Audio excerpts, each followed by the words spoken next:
Selamat sore teman-teman. Ya, baru pulang aktivitas, jadi saya sempatkan untuk membuat video-video yang saya harap satu bisa mengedukasi, yang kedua bermanfaat bagi Mbak Nikita dan tim hukum secara keseluruhan, tanpa mengurangi rasa hormat saya, tanpa mengurangi ingin mengajari atau apa, bukan.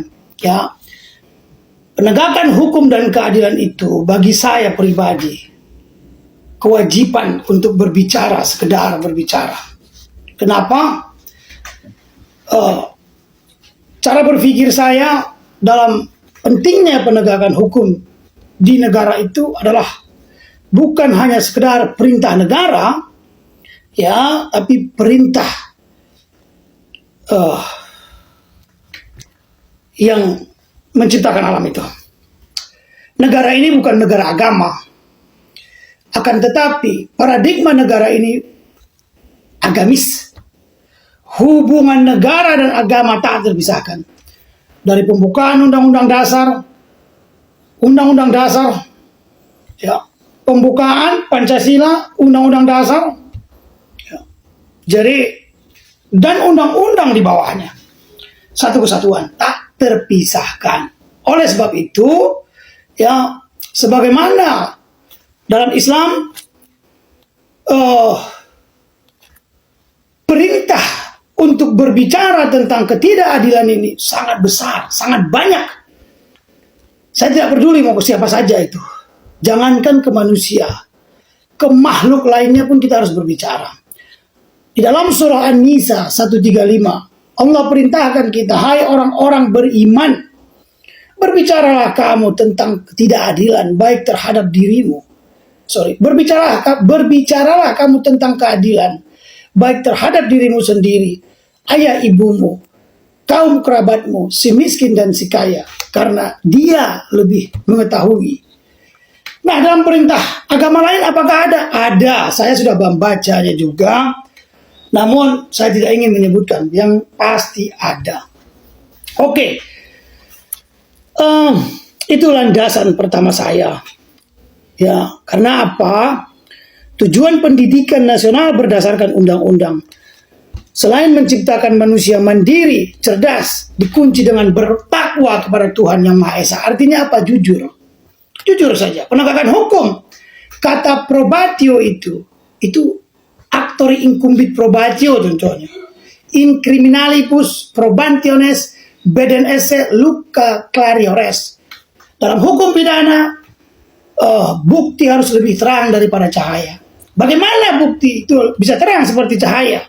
Padahal seluruh alat bukti, barang bukti, semuanya bersifat subjektif. Itu kata von Feuerbach dalam Penelitian Recht, ya, 1801 itu. JPU menghadirkan seluruh bukti dan saksi untuk kepentingannya saja secara subjektif, memenjarakan orang. Dia nggak peduli itu negara. Terdakwa juga begitu. Nah, akan tetapi bagaimana pemahaman hukum itu bisa konkret, pembuktian itu bisa jernih atau klaro atau seterang cahaya. Kata probationes itu, kata proba dalam bahasa Latin itu lahir dari dua akar kata. Yang pertama, proba artinya bukti, probus artinya kejujuran. Jadi kebenaran dan keadilan itu duitunggal apabila dia lengket atau nempel kejujuran dalamnya. Kejujuran moral, ucapan. Kata Frederico Weiss begitu. Ya. Oke. Yang pertama saya ingin sampaikan kepada tim hukum, ini sekedar masukan pribadi. Dalam mendatangkan ahli ini, jangan sama secara psikologinya dengan jaksa. Kenapa? Ini akan mempengaruhi secara psikologi untuk meyakinkan hakim. Saya berharap dapat dibawa itu dihadirkan pertama ahli pidana, ahli kriminologi. Kriminologi ini tujuannya untuk apa? Untuk menilai apakah niatan si pelapor ini satu, merubah BAP-nya yang pada dasarnya nggak mungkin. Sangat jarang di dunia ini pelapor itu merubah BAP. Di Indonesia ini selama Indonesia merdeka mungkin ada satu kali.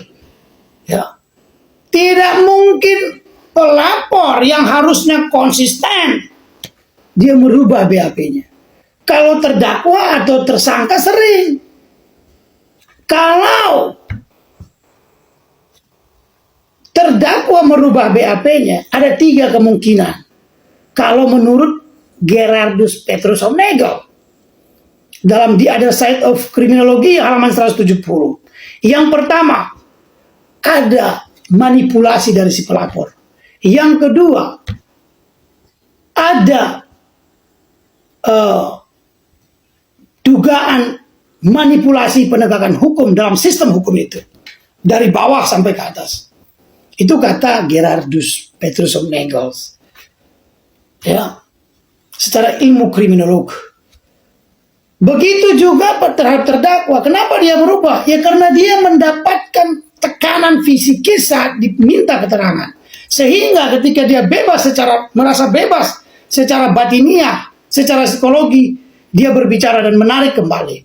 Ini jarang, makanya dihadirkan ahli kriminolog. Nanti bisa dikaitkan dengan yang lain-lain. Hukum pidana tidak mungkin bagus. Hukum pidana, pembuktian pidana tidak akan pernah menemukan ruhnya kalau tidak ada kriminolog, kata almarhum Said Api. Itu saran saya pertama.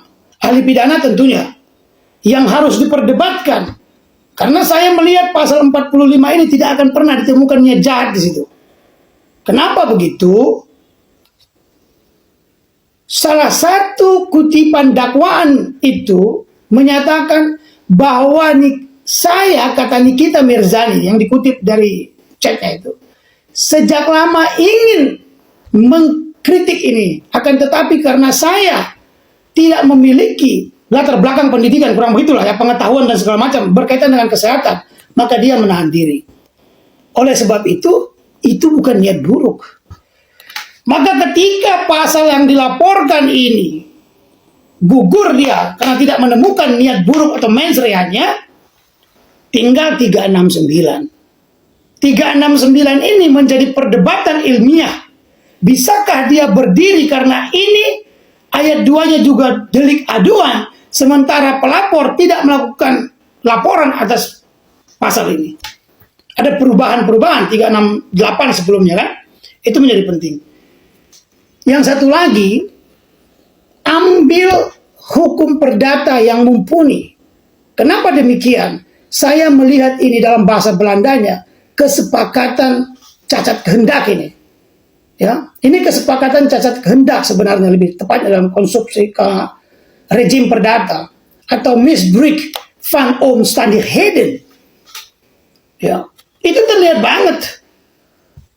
Itu terlihat banget ini cacat kehendak. Cacat kehendak itu mengatur 3. Ada dwelling, ya, orang melakukan kesepakatan itu sebab dia hilaf. Ini tidak mungkin. Ada bedrock penipuan. Ini sudah terlihat tidak ada. Ya. Yang ketiga ada duang atau pemaksaan. Pemaksaan duang psikis, pemaksaan psikis.